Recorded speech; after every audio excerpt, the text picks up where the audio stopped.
Episode number 106, Final Table Hand History Review.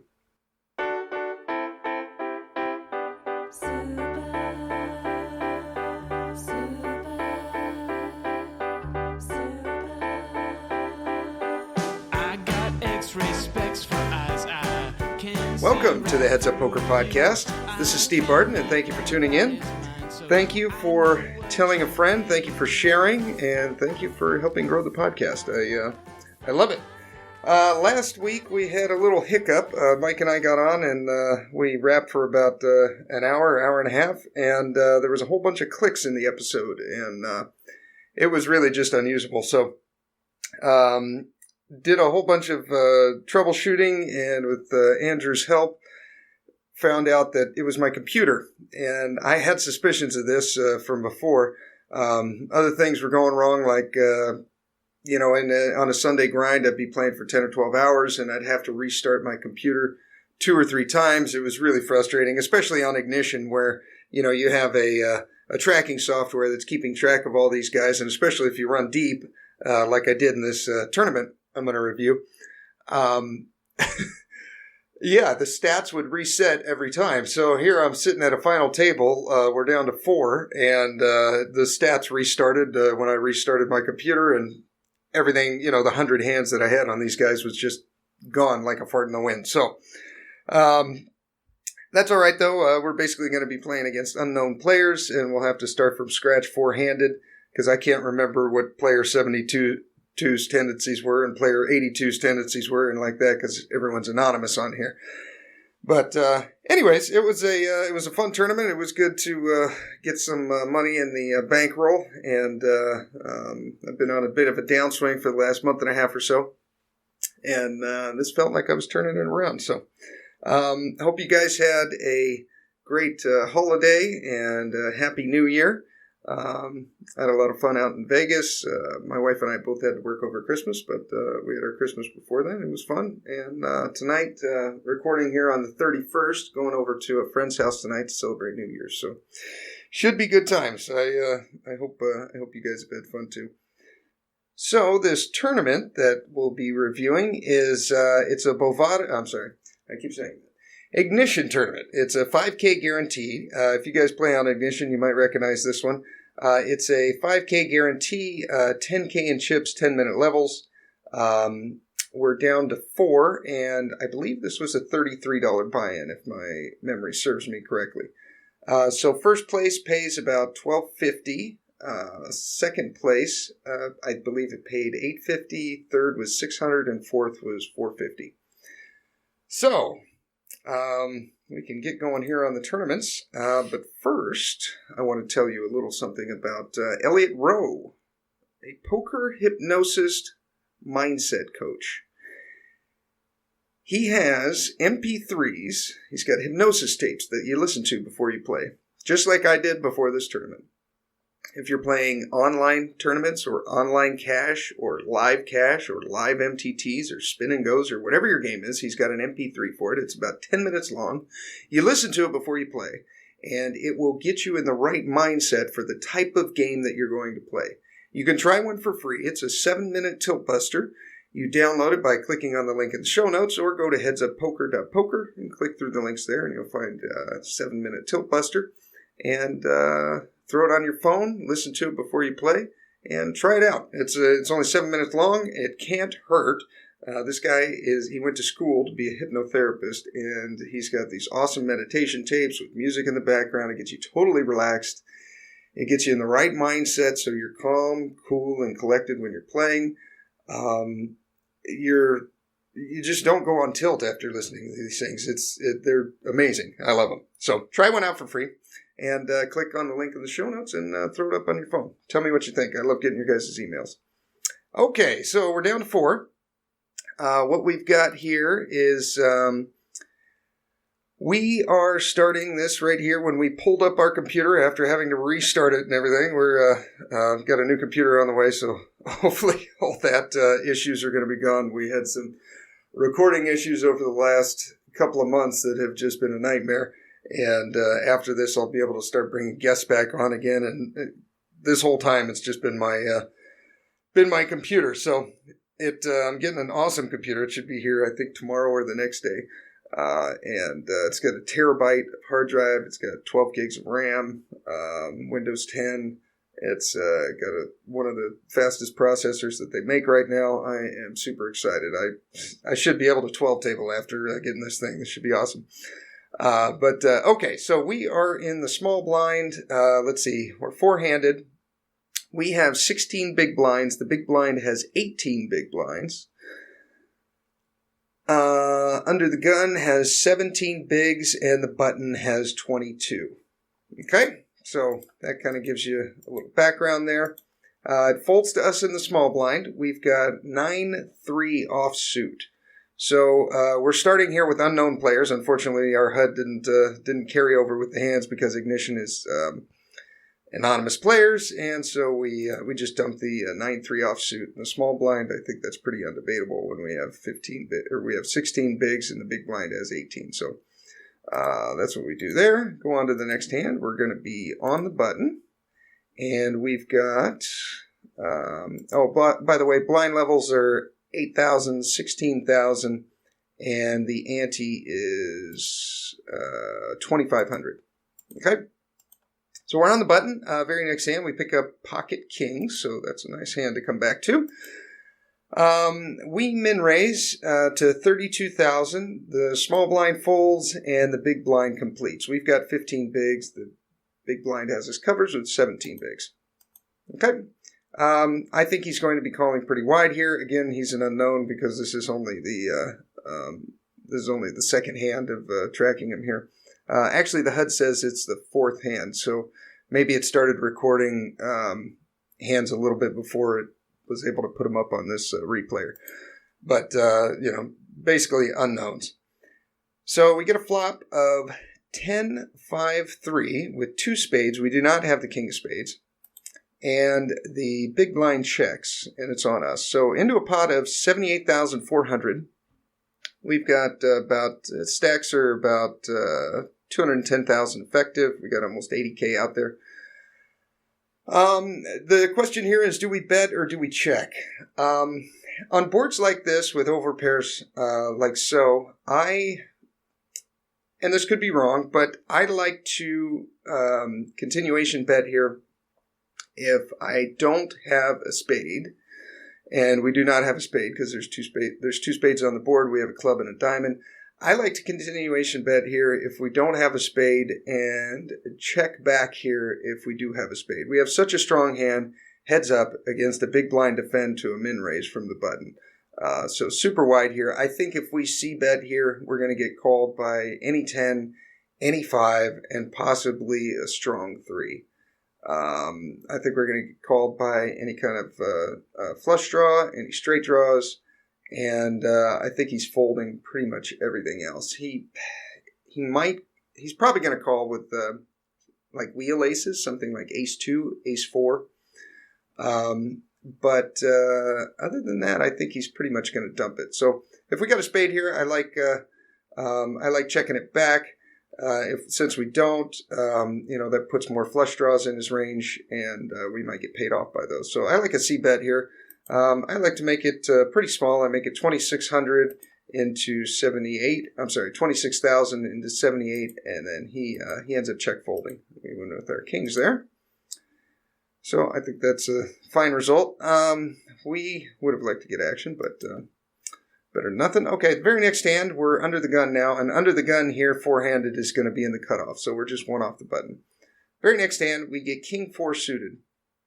I like a raise here. I like to go for a back-to-back raise. Stacks are, we got 18 big blinds, button has 18, small blind has 15, and the big blind has 22. I like going for a raise here. All my raises here at this level are just going to be min raises from every position. Just keep it polarized. Do that with your good hands. Do that with your raise fold hands. Just make it the same bet amount so they can't read into any kind of. They're not going to get any sizing tills. Once we get shorter, if we get down to 9 to 11 big blinds, we may be shoving, but. Here, I think just going for the min raise throughout is the strategy that I took. King 4 suited. I think this is a raise here. We've got a king. It's suited. If we get the button to fold, we're going to have position. And these stacks behind us, it's going to be tough for them to call, except for the button when they're going to be out of position for the rest of the hand. So I think it kind of forces them into, especially the big blind who's got 15 bigs. He's either got to shove or fold. And the big blind could complete. He's got us covered. But I think this is definitely a raise. I chose to fold. I'm not really sure why I did that, but I think under my normal game I would raise there. So I don't like that play. I think that's a raise for sure. Okay, next hand we're in the big blind, and we've got 9-2 offsuit. Not the greatest of hands, but we get a walk, so that is pretty nice. So we pick up the blinds and antes there. And we move on to the next hand. We're almost up to 19 bigs. Next hand, we're going to be in the small blind again. And we've got 5-3 suited. Okay, we've got 5-3 of hearts. The under the gun he min raises to 32K. I don't think there's anything to do here but fold. On to the next hand. We are on the button. And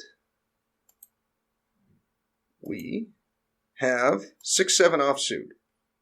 Under the gun raises, min raises, and with 18 bigs, under the gun has 20. Guys behind us have 19 and 16. I don't think there's anything to do but fold here. Pretty undebatable.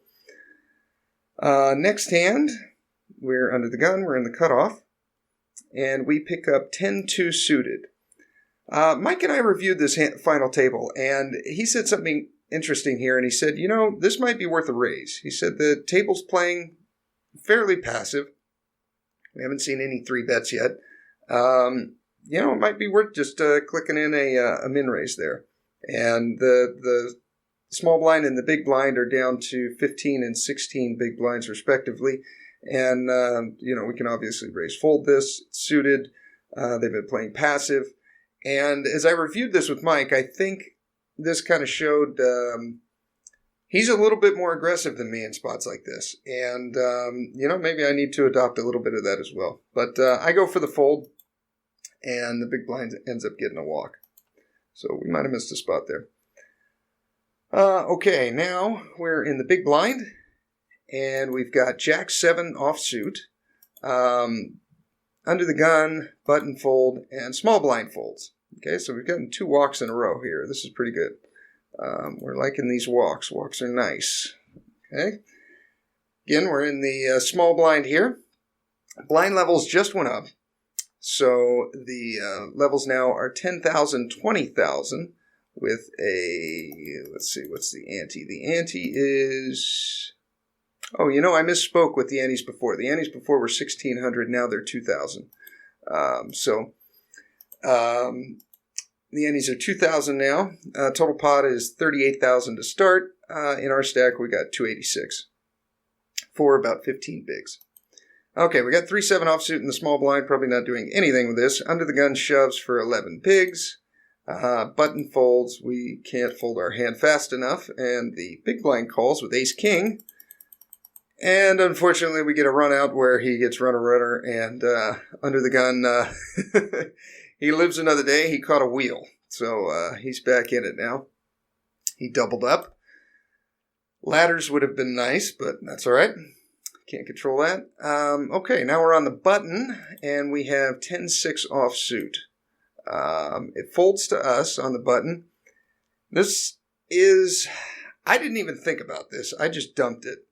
I've got 14 bigs. The small blind now, who had the ace-king the hand before, he's now down to 7.7 bigs. And the big blind has 24. So we've got about double the small blind stack, and the big blind has almost double our stack. I dumped this without thinking, and Mike thought, this might be a raising spot. And I said, well, I don't know how much I like making it 40K here, min raising, and then having the small blind shove. And then having to fold. And, at that point, you're getting 2-1 on your money. And I just didn't. I thought that was a fold. He thought it was a raise. So I don't know. It's something in a spot like that. I wouldn't want to raise anything that I couldn't call the small blind with. So maybe that's too nitty. Maybe that's too tight. But I chose to fold there.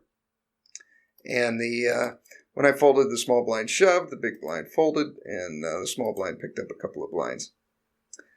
Very next hand, we are under the gun in the cutoff, and we pick up ace-8 offsuit.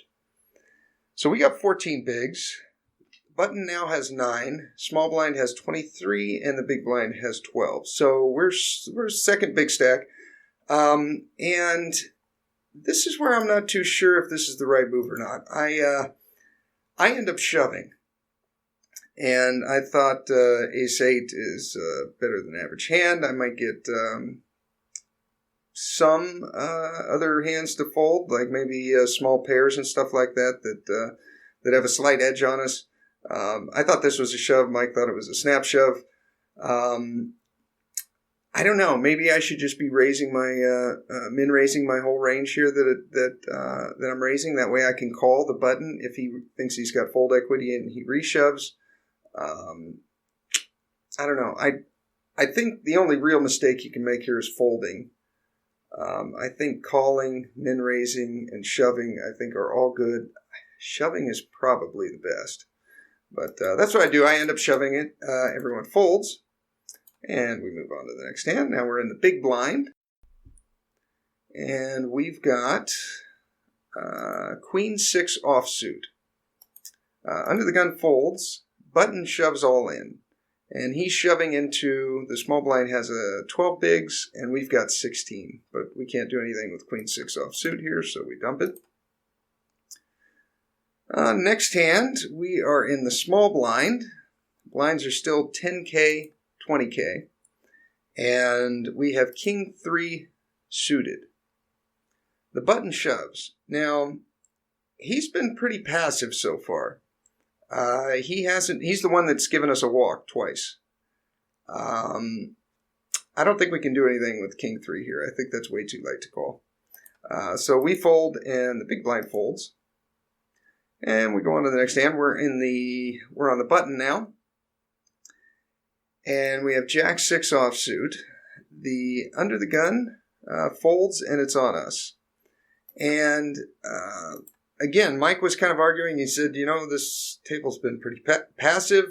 He said, he's like, I think this is probably a fold, but maybe a little bit better hand. Like if it was suited, it'd definitely be a raise. And I think that Jack 8 or Jack 9 would definitely be a raise here. Jack 6 offsuit. That just feels a little weak. We've got 14 bigs. Small blind has 7.7, and the big blind has 24.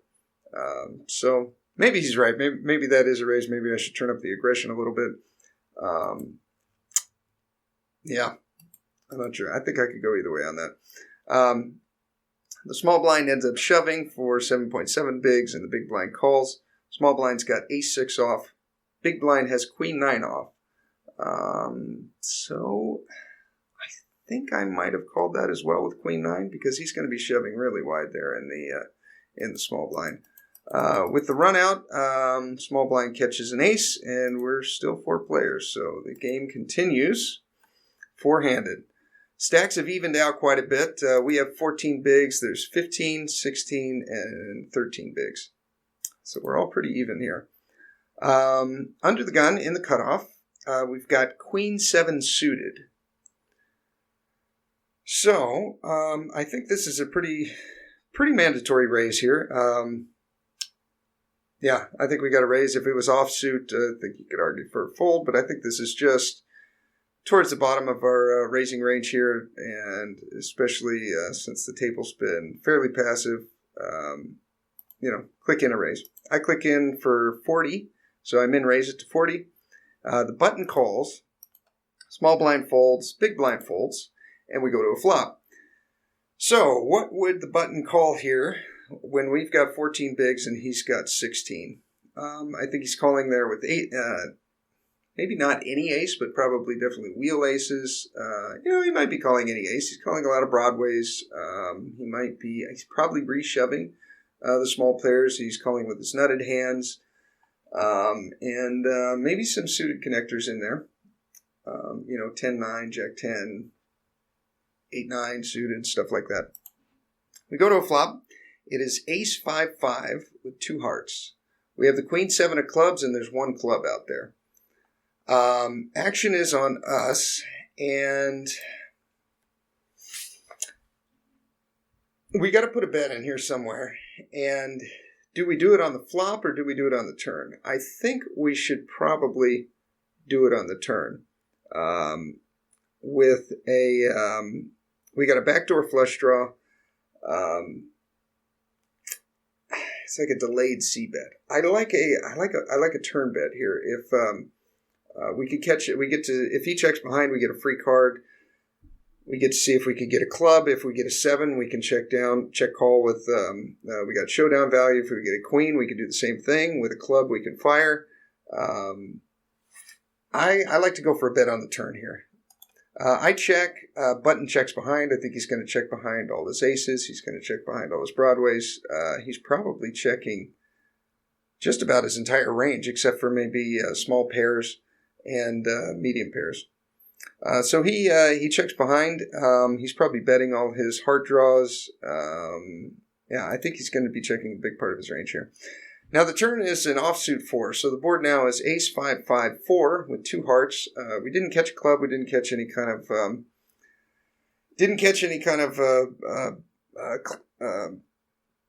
7 or a queen or any kind of anything to really continue. We have no straight draw. I think, man, I could either see a bet here or I could see a check give up. I think we kind of have to fire here. As much as it pains me that I didn't. I check, he bets about half pot, and at that point we have nothing. So I think, he might have got away with something here like King 10 or some kind of Broadway hand that had nothing. I think we should lead there. Maybe even check shove the turn, although, man, we're just completely bluffing at that point. I would hate to go out fourth because we spazzed out with queen high, but I think we should have led the turn there. I think we got one stolen from us, but who knows? Maybe he had an ace. Go on to the next hand, and we've got we're now in the big blind. Blinds are still 10,000, 20,000 with a 2K ante. Under the gun folds, button folds, and the small blind folds. So we get a third walk. Okay. Very nice. We are up to 13 bigs, and now we're in the small blind. And under the gun, folds, button shoves all in. This is an interesting spot. Button shoves all in for 11 bigs. We have 13, and the big blind has 19. So what would he be doing this with? We've got ace-8 offsuit, so is this a call? I'm thinking here, Mike and I were both on the edge on this one. We're like, we could call, we could fold. I think we ran it through an equity calculator, and it came out pretty damn close. So I think you could kind of go either way here. I leaned towards folding, and the reason I did was because I think this guy's pretty passive. And the reason I think that is because he's folded, he's given me a walk when it's folded to him every time. And he did shove the last button, but I don't think he's doing it super, super wide. This may be a call, but just the fact that he'd given me a walk 3 times in a row, I put him on a little bit stronger range. I snap call here with ace 10. Ace 8 just seemed a little weak, so I let it go. Button also folds, and we go on to the next hand. We're now on the button. And we pick up 5-8 offsuit. Under the gun folds.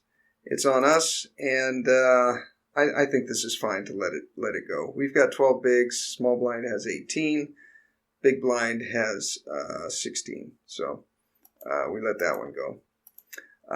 Going on to the next hand, we are under the gun. We're in the cutoff, and we've got ace-6 offsuit. We've got 12 bigs, and button has 13. Small blind has 20. He won the last hand. And the big blind has 13. So we're the short stack at the table. I think this would just be a shove. We've got an ace. Realize our equity now. We don't want to raise fold this. Just stuffy Baker, push it in. I shove it in. Everyone folds. And we pick up the blinds and antes. Now we're in the big blind. And we pick up king 2 offsuit. Okay. Under the gun folds. Button min raises. And the small blind shoves all in. Easy fold by us. And then it folds around to the button, who folds. So that's interesting. He raise folded off of this button when he was raising into a 12 big blind stack and a 14 big blind stack. He's got 20 big blinds. So that was interesting. He's been shoving when we've had these smaller stacks, and this time he just min raised. So that may be a tell there that when he's min raising on the button, with our stack sizes like this, we might be able to reshove like the small blind did and pick it up. So that's something to remember there. Okay, then we go on to the next hand, and we are in the small blind, and we've got 5-7 offsuit. Under the gun folds, button folds, and now it's on us. We've got 13 bigs, and the big blind has 13.4 bigs, so he just has us covered.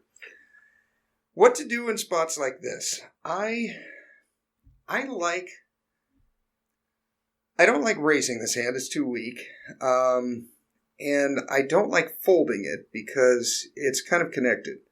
The small blind has been active-ish, but I think the pot is 38,000 here. It's 10K for us to call. 3.8 to 1.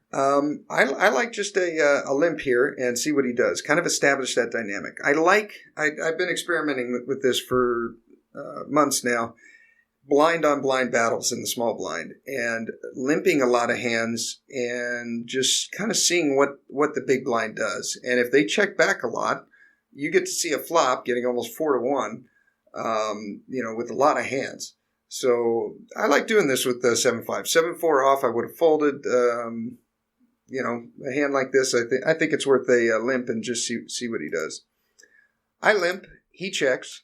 And we get a flop of ace, 6, 5, all spades. We have 7 of diamonds, 5 of clubs. So we got bottom pair, no spade. On boards like this, I like to donk lead. I like to throw out a little bet. I don't feel like my hand is strong enough to be able to check call. So when that's kind of the case, I go for the donk lead. And this is usually kind of a one and done for me. If I bet and he calls, unless I turn some kind of extra equity, like maybe an 8 or a 7 or a 5, 4 for a open ender. I like to donk lead here and see if I can just take it down that way, because I don't want to have to check call and then on the turn we're just kind of in no man's land and then we're first to act. So I like to just go for a small little bet here into 48K. I make it 20. I think this is a little big. I think we could go a little bit smaller. I think we might be able to make it like 17.5. And I think it'll have the same effect. He's either going to have something or not. I think here he's probably going. He might even fold to 5. We might get him to fold better hands. But I go for the donk lead. He folds. So we pick up that pot.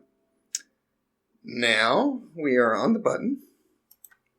And here, blind levels are still 10, 20, 10K, 20K. We're on the button. We've got 14 bigs. Small blind has 12. Big blind has 17. We've got 9-7 offsuit. I think we have to start opening it up a little bit here. I think this should be a raise. These are connected cards. They play well after the flop. You're going to know if you get something or not. We just got to open up our button range here a little bit. I don't. I go for the fold. I'm playing pretty cautiously. I don't really like that. I think that was a raise. The small blind ends up shoving, and the big blind folds. Small blind shows his hand, and he's got ace queen. So our nittiness saved us a little bit there. But I think in the long run, that's as passive as the table has been, I think that's a min raise there. Okay, next hand, we are under the gun. We're in the cutoff, and we have ace-king of diamonds. All right, and now here, around, we've got 11 bigs, and the stacks behind us have 11, 13, and 12. So we're all very close. Anyone can do damage to any other guy's stack, and or knock them out. My other hands that I shoved all in with ace-8 in this spot, and I shoved all in with another weak ace. I think it was ace-4 in this spot. No, it was ace-6. And this time, with a similar stack size, I go for the min raise. I don't know how observant my opponents were, but this may have looked pretty strong. Maybe this is just a shove to kind of blend in with all my other shoves that I've been doing. I'm not really sure. I think the main thing that you do not want to do is you don't want to call, because we haven't done that yet. Nobody's done that yet. And you don't want to fold. So min raising, shoving, I think they're both okay. Since we shoved those other hands and we shoved a couple of times in the spot, I think this might be a shove, and we'd actually get called lighter than if we just min raise here. But we're hoping to get action from the big blind. We min raise it, and it folds around. Maybe nobody had anything. Very next hand, we are in the big blind. We've got 13 bigs, and we have pocket threes. Under the gun folds, button folds, and the small blind limps. So he's got 10.7 bigs. We have 13.1. We have pocket threes here. So it's between us and the small blind. With these short stack depths, I really like a shove here. I don't think there's any other play. You have a pair. You only get a pair 1 out of every 17 times. That's 6% of the time you're only going to get a pair. Realize your equity now, shove it all in, and try to pick up the 60K pot that's out there. So I like a shove here. We shove all in. Small blind folds. That's a fine result. We were not looking for a call. Okay, we are in the small blind now. We have 3-2 offsuit. We get a raise under the gun. Pretty undebatable fold. Next hand, we get on the button. Blind levels have just gone up. It's now 12-5 and 25K, and we're on the button with 10-4 offsuit. Under the gun folds. It's on us. I think this is a fold. We got 14 bigs. Small blind has about 9. Big blind has 15. I think this is just too weak to raise, especially with the short stack in the small blind. So we fold. Next hand, we are under the gun, and we have 3-2 offsuit again. Nothing to do with that under the gun. We fold. Next hand, this is an interesting one. We are in the big blind, and we pick up pocket fives. Under the gun folds, and the button shoves again. He shoves all in. We've seen him do this with ace-4. He's shoved up to this point. We're at hand number 28 or 29 now. And he's shoved a few times on the button here.